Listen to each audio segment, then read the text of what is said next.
Hello guys, तो फिर से आप सभी का एक नए वीडियो में स्वागत है। मैं हूं डॉक्टर किशन और आज हम इस वीडियो में बात करने वाले हैं कंजक्टिवाइटिस के बारे में, जिसे हम इंडिया में आँख आना ऐसा भी बोलते हैं। इन दिनों में इंडिया में और खास करके हमारे गुजरात में बहुत ज्यादा कंजक्टिवाइटिस के केसेस सामने आ रहे हैं, तो हमने सोचा कि इसके ऊपर एक वीडियो बनाया जाए।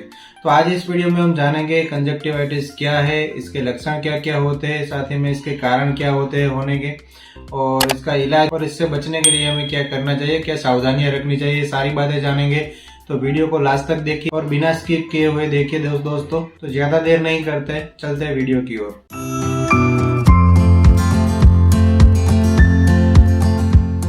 तो सबसे पहले जानते हैं कि कंजक्टिवाइटिस क्या है और इसमें क्या लक्षण दिखाई देते हैं। हमारे आंखों में जो व्हाइट पोर्शन होता है, जो व्हाइट दिखने वाला पोर्शन होता है, उसमें उसका जो आउटर मोस्ट लेयर होता है वो, और जो हमारी आईलिड होती है, जो इसको हम आईलिड बोलते हैं, उसके अंदर का लेयर, इनर लेयर, उसमें अगर इन्फ्लामेशन और सूजन हो जाए और रेडनेस आ जाए तो उसे हम बोलेंगे कि कंजक्टिवाइटिस हुआ है।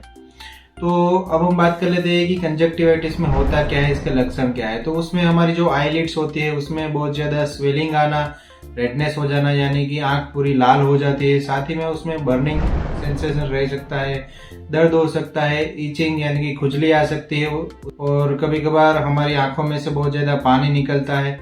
सुबह हम उठते हैं तो हमारी आंखें चिपकी हुई रहती है और कभी कभार इनमें फर्दर बाद में पस फॉर्मेशन भी हो जाता है। तो हम इसी को कंजक्टिवाइटिस बोलते हैं।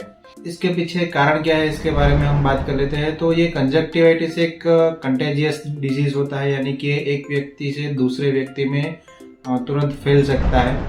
और ये कैसे होता है इसके बारे में हम बात करें तो ये जनरली सबसे ज्यादा जो कंजक्टिवाइटिस होता है वो वायरल इन्फेक्शन के कारण होता है। कंजक्टिवाइटिस होता है वो एक वायरल इन्फेक्शन से होने वाला डिजीज है। 90% ऑफ केस में कंजक्टिवाइटिस वायरल ही होता है, जो कि एडेनोवायरस से होता है, और बाद में फर्दर उसमें बैक्टीरियल इन्फेक्शन भी लग सकता है, जो कि स्ट्रेप्टोकोकस या स्टेफाइलोकोकस बैक्टीरियल इन्फेक्शन उसमें लग सकता है। या तो फिर किसी को सर्दी जुकाम है उसके साथ में भी उसके बाद कंजक्टिवाइटिस होने के ज्यादा चांस रहते हैं। और अदर कुछ चीजें हैं, कुछ एलर्जीज और एलर्जेंट्स और इरिटेंट्स के कारण भी हो सकता है, जैसे कि कोई केमिकल आंख में चला गया, धूल मिट्टी या फिर फूलों की परागरेज होती है। जो वेल्डिंग वर्कर्स होते हैं वो आंख में बार बार धुआं और आग लगने की वजह से भी बार बार कंजक्टिवाइटिस होता है। जो लोग पूरा दिन कंप्यूटर के सामने बैठे रहते हैं उसको भी कंजक्टिवाइटिस होने का खतरा रहता है। ये दूसरी चीज है। अभी जो चल रहा है वो एक वायरल कंजक्टिवाइटिस है और 90% केसेस में वायरल ही होता है। बाद में वो बैक्टीरियल इन्फेक्शन भी उसमें लग सकता है, लेकिन जो प्राइमरी इन्फेक्शन होता है वो मोस्ट ऑफ द केसेस में वायरल इन्फेक्शन होता है। तो अब हम बात कर लेते हैं कि कंजक्टिवाइटिस में क्या ट्रीटमेंट दी जाती है। ट्रीटमेंट हम सिर्फ और सिर्फ एजुकेशन पर्पज के लिए बताते हैं। ट्रीटमेंट आपको इस वीडियो में देखकर आपको नहीं लेनी है। कोई भी ट्रीटमेंट लेने से पहले आपको अपने डॉक्टर को पहले दिखाना है, बाद में ही आप ट्रीटमेंट ले सकते हो। तो सिर्फ और सिर्फ ट्रीटमेंट को एजुकेशनल पर्पज के लिए ही लीजिए। तो इसमें सबसे पहले हम बात करते हैं जो आई ड्रॉप्स और ऑइंटमेंट्स, आई ऑइंटमेंट्स आती है, जो आंखों में लगाने वाली ऑइंटमेंट और आंखों में डालने वाले जो ड्रॉप्स आते हैं उसके बारे में। तो उसमें जनरली अगर बैक्टीरियल इन्फेक्शन वगैरह है तो डॉक्टर्स आपको एंटीबायोटिक जो आई ड्रॉप्स आते हैं वो प्रिस्क्राइब करेंगे, जिसमें सिप्रोफ्लॉक्सासिन आता है, सिप्लोक्स करके वो भी दे सकते हैं, या तो फिर मॉक्सीफ्लोक्सासिन आता है आई ड्रॉप्स, वो भी आपको दे सकते हैं। वो दो दिन में 3 या 4 बार आपको आंखों में डालने के लिए बोल सकते हैं।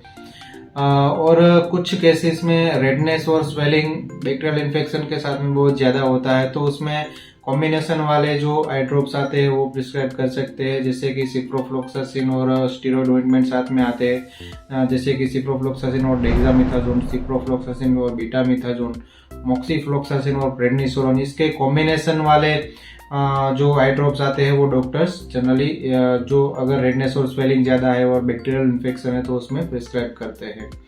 अब हम बात करते हैं कि इसमें क्या टेबलेट्स खाने वाली दवाइयाँ कौन सी दी जाती है, इसके बारे में बात करते हैं।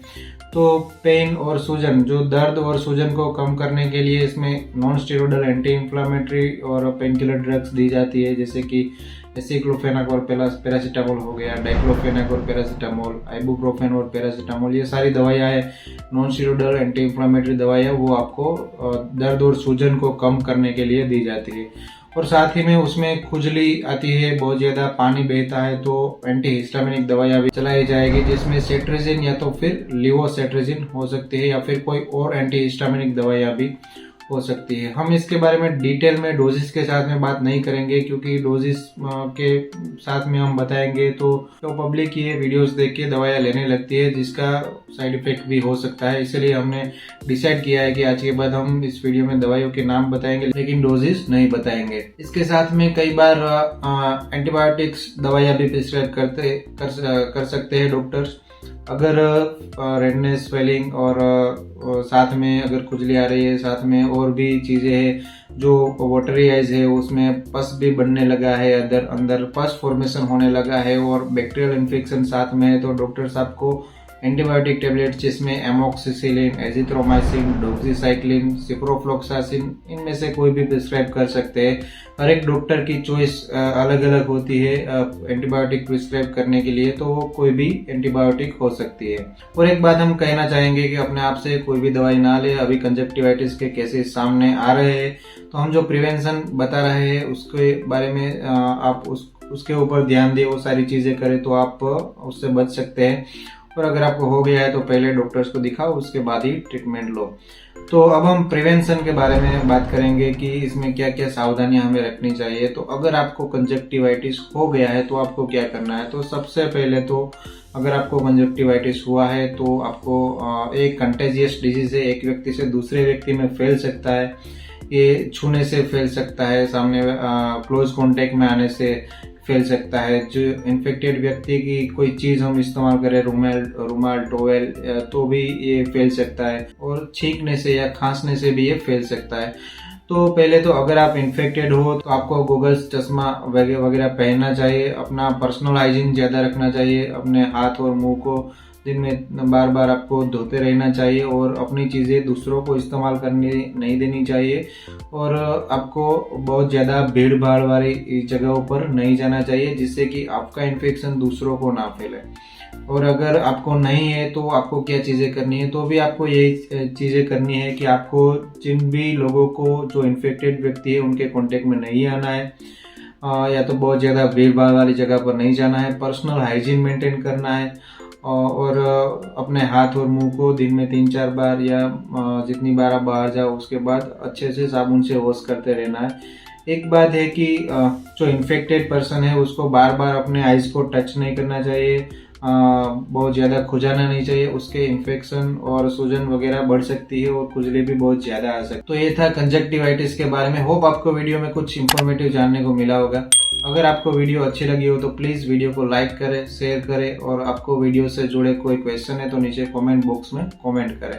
तो दोस्तों मैं मिलता हूँ अगले वीडियो में, तब तक हेल्दी रहिए, फिट रहिए और मस्त रहिए।